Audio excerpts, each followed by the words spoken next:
এই সমস্ত হন্দিরাম যেটা অনুষ্ঠান এটা আমাদের ভিতরে নাই। এটা অপর পুরুষের দৈরিয়া যাইতে গোসল করানি, এটা তো শরীয়তে কোনোদিনও কবুল করতে পারে না। নিজের গোসল নিজে করে বিয়া করবো যেরকম, ঠিক না? কিন্তু বিয়া করার সময় অপর মেয়েগুলা বাংলা ভাষা দিয়ে গীত কইয়া, গীতের তো কোনো অর্থ নাই, যদি গীত না কইয়া দুইটা কোরআন খতম দিত মহিলা দিয়ে, যেরকম সব পাইতো না নাই না কইয়া কি কি যে কয়, আমি ছোট্টবেলা শুনতাম, কিন্তু আমি কোনো গুড়া মাথা পাইতাম না। যেরকম আপনারা গুড়া মাথা পাইছেন কি? এমনি মানে ওরা বানাওয়াটি আছে, বানাইতো আর এখনো করে, আর কি করে হলদি দিয়া গোসল করে বিয়া করায়। তারপরে না আর দুবলা গাছ দেয়, আরো মানে সেন্দুর দেয়, চন্দন গাছের ডাল দেয়, ইত্যাদি ইত্যাদি। মানে কোরআন হাদিসের এত পাওয়ার নাই, ইসলামটা খুবই কমজোর, এই জন্য হলদি দিয়ে শক্তি করে, চন্দন দিয়া দুবলা গাছ দিয়া ইসলামের শক্তি করে। গতিকে এটাই হয়েছে না কথাটা যায়, আমি আপনাদের উপরে কান্দন বাড়ায়, আপনারা তো ইসলামের জানাজাটাই উড়াই লাইছেন, ইসলাম দফন করতেছে ভাই। বিশেষ করে মহিলা করে যেটা বর্তমান বাহাদুরি চলতেছে সেটা খবর নাই। গাড়িতে দেখেন, ঘোড়াতে দেখেন, ব্যাংকে দেখেন, অফিসে দেখেন, আমরা পুরুষ লোকদেরকে তারা অবসর দিচ্ছে। আমরা এখন বর্তমান অবসর পাইছি, দেখবেন যে কোনো জায়গায় তা করে পাইবেন, আর তারা তার ঘরে মনের মতো কাপড় ড্রেস পিন্ধে ঘুরতেছে, কবার কিছু নাই, সবার কিছু নাই। মাজারের ভিতরে মহিলারা এসে তাণ্ডব চলায়, তাগের উপরে আমি অনেক কাজ করছি, করতে করতে এখন কিছু কমে আইছে, যেরকম মার হাবা, আরো যেরকম মার হাবা। তবে মহিলাদের জ্বালা যন্ত্রণার উপরে যদি স্বামীরা ধৈর্য ধরে, আল্লাহর নবী বলেন স্বামীরা যদি নিজের বিবিদের অপকর্মের উপরে ধৈর্য ধরে, সেই স্বামীগুলা ধৈর্য ধরার বদলাই আল্লাহর দরবারে বন্ধুত্ব লাভ করে। যখন আল্লাহু আকবার, এই বললে সব সাইডে দিনে যাবার। আজকের অজে যে হুজুর সহ্য করবার কইল, পিটনা পুটনা দিনে যে বর্তমান কেস মামলা মোকদ্দমা গুলো বেশি ভালো না, ঠিক আছে? এটা যদি পানিশমেন্ট দিতে চান তাহলে হাদিস কোরআনতে পানিশমেন্ট দেওয়া লাগবে, যেরকম সুবহানাল্লাহ। আর যখন নাকি সন্তান মাতৃ গর্ভের ভিতরে বড় হওয়া আরম্ভ হয়, তখন থেকে আপনি সবক দেওয়া শুরু করানো লাগবো। এটা না যে বয়স হোক 7 বছর হোক 12 বছর হোক, তাহলে তো সর্বনাশটা করিয়া লাইলেন। মাতৃগর্ভ থেকে দিতে হবে।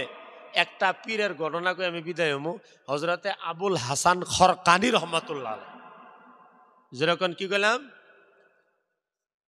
আবুল হাসান খরকানি রহমাতুল্লাহ বড় কামেল আছেন উনি, কিন্তু ওনার বিবির সাথে ওনার বালা আছেন না, ইনারা দেখ পারি ভাই নাই। ইনি এত কেরামতি দেখাইছে, ওনার বিবি কইছে জানি এগুলা সব ভঙ্গি, জাদু শিখছে আমার স্বামী, কিন্তু আসলে তো জাদু না, কেরামত দেখাইছে, যেরকম সুবহানাল্লাহ।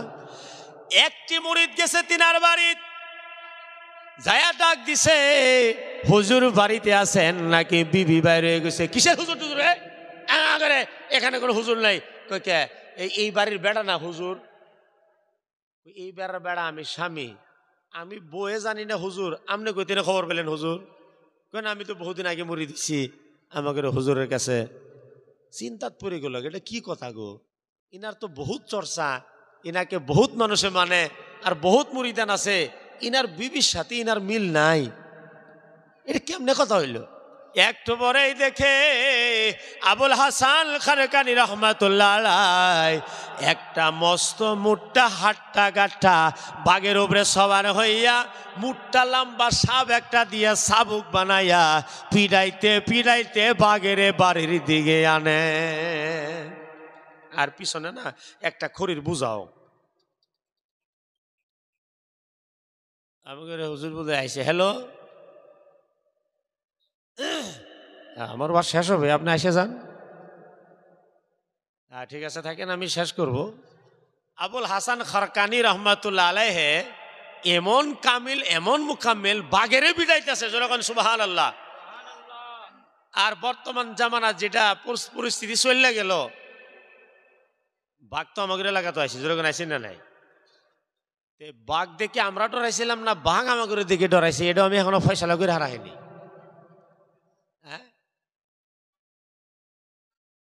জানলাম আপনার থাক। আবুল হাসান খরকানি রহমাতুল্লাহ আলাইহি সাপ দিয়া বাঘ পিড়াইয়া যখন বাড়ির দিকে আনতেছে, মুরিদ আশ্চর্য হয়ে গেছে, কি কথা, বয়ে মানে না বা স্বামী রে, স্বামী এত কামিল, আর আমি যেটা দেখতাছি বাস্তব, এই বাস্তবে তো কইনি একজন কামিল হওয়া লাগবে, নাহলে বাঘের কানে ধরে যে ঘোরায় আর সাপ দিয়ে চাবুক দিয়ে বাইরায় তিনার মতন কামিল কে হইতে পারে? যখন আবুল হাসান খারকালি রাহমাতুল্লাহ আলাইহি বাড়িতে পাইছেন, মুরিদে কওয়ার আগে পীরে কয় এত ভাবা লাগে না, যদি মুরিদ হইছ একটু একটা বিশ্বাস তুমি আমার উপরে রাখার দরকার ছিল না? নাই মুরিদ আর আশ্চর্য। আমি মনে মনে ভাবছিলাম আমার পীর কামিল না ও কামিল, আমার পীর মুর্শিদে কেমনে জানতে পারলেন? পাবে দইরা হামাগুড়া খায়া পইরা চোখের পানি ছেড়ে দিয়া কয় হুজুর বেয়াদবি মাফ করে দিবেন, আপনি হলেন না আমার কামিল পীর মুর্শিদ। যখন আল্লাহু আকবার।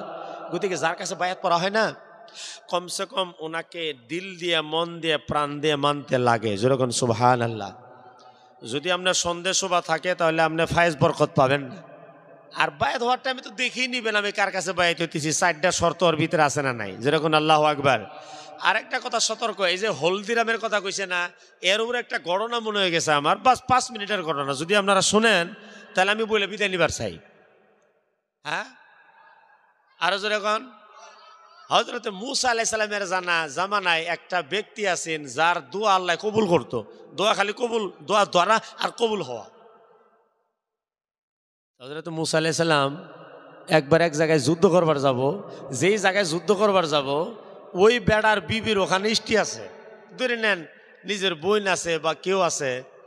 তখন ইনি স্বামীরে কইল যে স্বামী সাহেব, যে জায়গায় মূসা আলাইহিস সালাম যুদ্ধ করবার যাইতেছে, আল্লাহর পয়গাম্বর যুদ্ধ যদি খালি করে তাহলে আমার বোন মারা যাব, আমার বোন জামাই মারা যাব, আমার ওখানে মাইশা আছে, আমার ওখানে ফুবু আছে, গতিকে আপনার দোয়া তো আল্লাহ কবুল করে, আপনার দোয়া করেন একবারের মতন খালি মূসা আলাইহিস সালাম হাইরে যাক। দেখেন বিবির পাল্লাত যারা পড়ছে তারা খাইছে, আর না বললেও তো হয় না। দেখেন এই বেটা যিনি ইবাদত বন্দেগী করতে করতে আল্লাহর ওলিয়া কামিল হয়েছে, যা দোয়া করে তাই কবুল হয়, বিবি তারে পড়ায় লাইছে, দোয়া ধরছে আল্লাহ রাব্বুল আলামিন আর কোনোদিন এই দোয়া করবো না, খালি আজকেই করি। আয় আল্লাহ, তোমার জলিলুল কদর পয়গম্বর তারে হারাবার দোয়া তো আমি করাইতে পারি না, কিন্তু আমার বিবি আমারে ছাড়ে না। ওই আল্লাহ, একবারের মতো খালি মূসা কলিমুল্লাহরে তুমি হারায়া দাও। আল্লাহ সঙ্গে সঙ্গে কবুল করে লাগছে।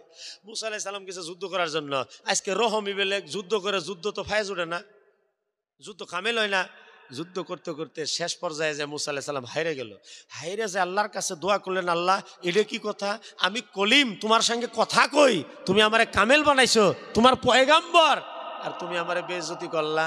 আল্লাহ রাব্বুল আলামিন বললেন, দেখো তোমার দেশে একটা আমার বন্ধু থাকে, তার দোয়া আমি কবুল করি, বইয়ে পড়াইয়া পুড়াইয়া তারে দিয়ে দোয়া কবুল করা নিছে তোমার এগেনস্টে। কই সর্বনাশ, এইটা তো করুন লাগছিল না। আয় আল্লাহ, আমি খুশি হইলাম না, আমি নারাজ হয়ে গেলাম। মহান রাব্বুল আলামিন বলেন, কথা তো ঠিকই, তোমার উপরে বদদোয়া করা লাগছেন না, তোমার উপরে বদদোয়া করার কারণে আমি তার শক্তিটা কাইরে নিলাম, আর দোয়া তার কবুল হবে না।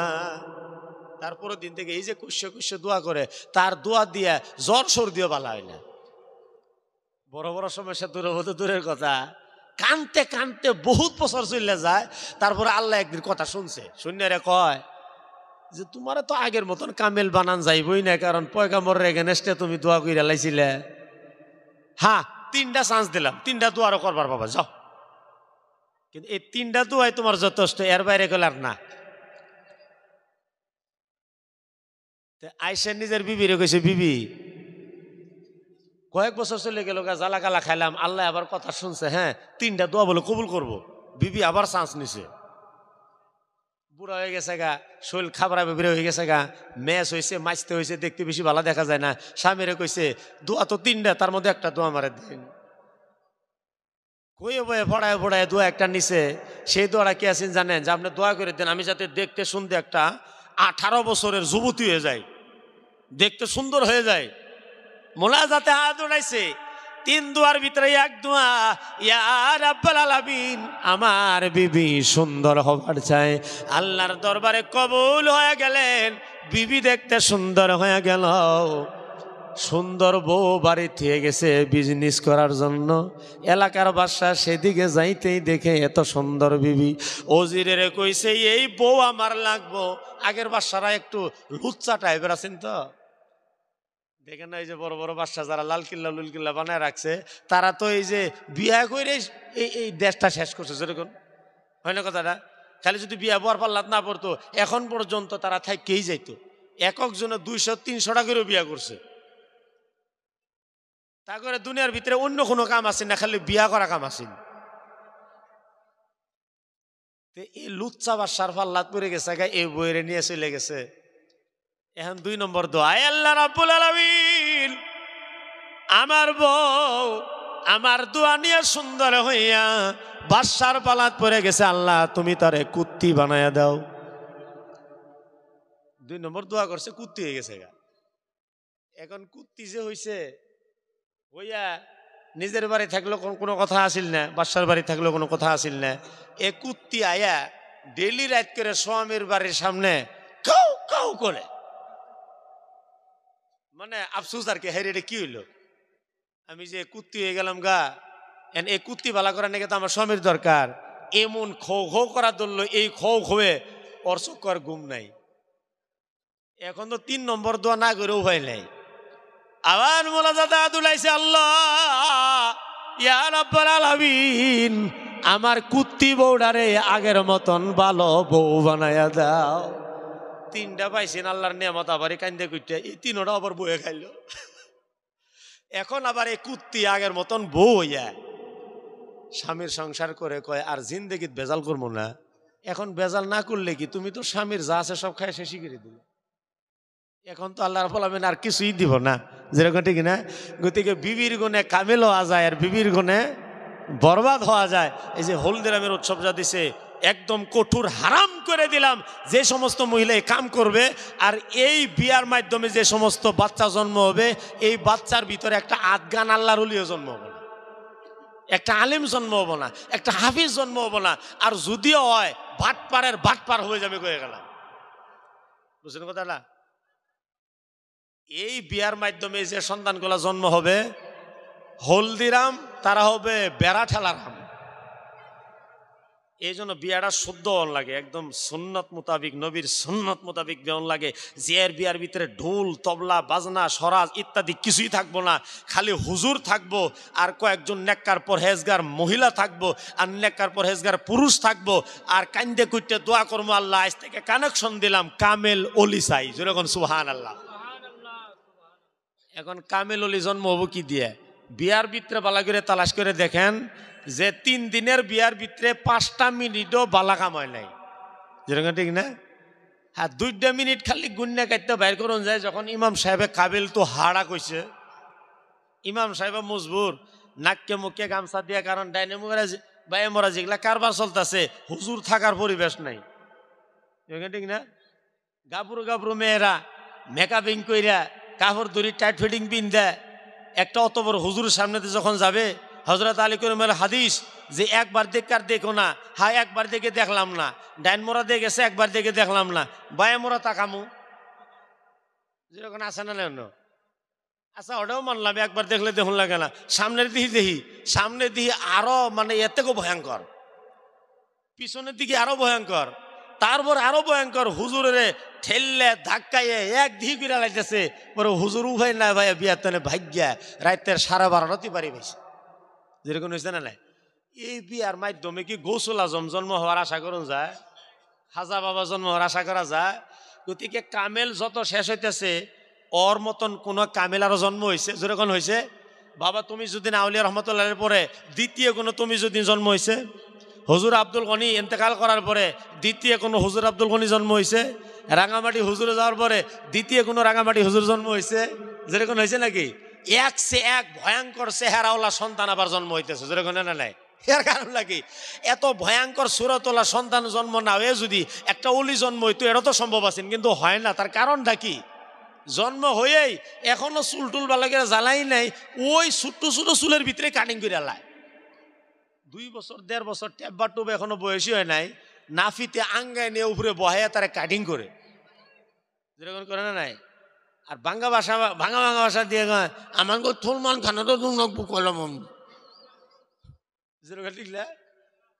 আর ওই রকম কিন্তু আছে, এরকম ছোট ছোট ছেলে মেয়ে, এগোরে যদি আমরা শরীয়তের ট্রেনিং না দেন, যদি তরিকত সুন্নত ফরজ ইত্যাদি না শেখান, তাহলে অন্য আর কোনো বিকল্প নাই। এ পর্যন্ত বলে আমি আপনাদের কাছ থেকে বিদায় নিতেছি। আমি অনুরোধ করছি মহিলাদেরকে, আপনারা এত বেপরদা হবেন না, এই শখ বেশি দূর না, পুরুষেরা যায় বাজার করবেন, মহিলাদের অত অধিকার দিবেন না। আর আশেপাশে আমাদের যে সমস্ত শখ বাড়াইছে, বেশি করে ফেরিয়ালা যেনারা, এই ফেরিয়ালারা তো আরো সর্বনাশ করে লাইছে। এখন মাছওয়ালারাও যুদ্ধ আরম্ভ করছে, যখন ঠিক না, এই মাছওয়ালারা এরকম যুদ্ধ আরম্ভ করছে। আমি কই না যে বিজনেস করবেন না, খালি একটা শব্দ শোনা যায় মাছ, দেখবেন বুড়ি গতনে কথা যার পাইছে, আর বেড়ির দুইটা পাশে দৌড় মারতেছে, কারণ কারণ এই বেড়া তুই বিজনেস করবি যদি সাইকেল দিয়ে কর, এই বেটেনের দৌড় মারাস কে? কথা না। আরো বিশেষ করে মাছওয়ালারা মহিলা করে বেপরদা বেশি করছে। আর ফেরিয়ালারাও নানান ধরনের বস্তু আনে, একদম সাবসিডি রঙের বস্তু আনে, আমরা যেটা আনে দেই সেটা একদম পছন্দ হয় না, আর তারা নিজের হাতে যেটা কিনে সেটা খুব পছন্দ হয়। আপনারা কিনেন না করি নেই, মেয়ে ফেরিয়ালা যদি হয় তাদের কাছ থেকে কিনেন। পুরুষ ফেরিয়ালারা কাপড়ও বেছে, আমনেরও দেহে, যেরকম দেখে না নাই, এটা বিশ্বাস কোনোদিনও করবে না যে দেখে না। গতিকে আমি অনুরোধ করছি যে শরীয়তের ভিতরে আসেন, পর্দার ভিতরে আসেন, ভণ্ডামি বাদ দেন এবং শুদ্ধ তরিকার মধ্যে থাকেন। আল্লাহ রাব্বুল আলামিন আপনাদেরকে আমাদেরকে তৌফিক দান করুক। ওয়া আখিরু দাওয়ানা আলহামদুলিল্লাহি রাব্বিল আলামিন।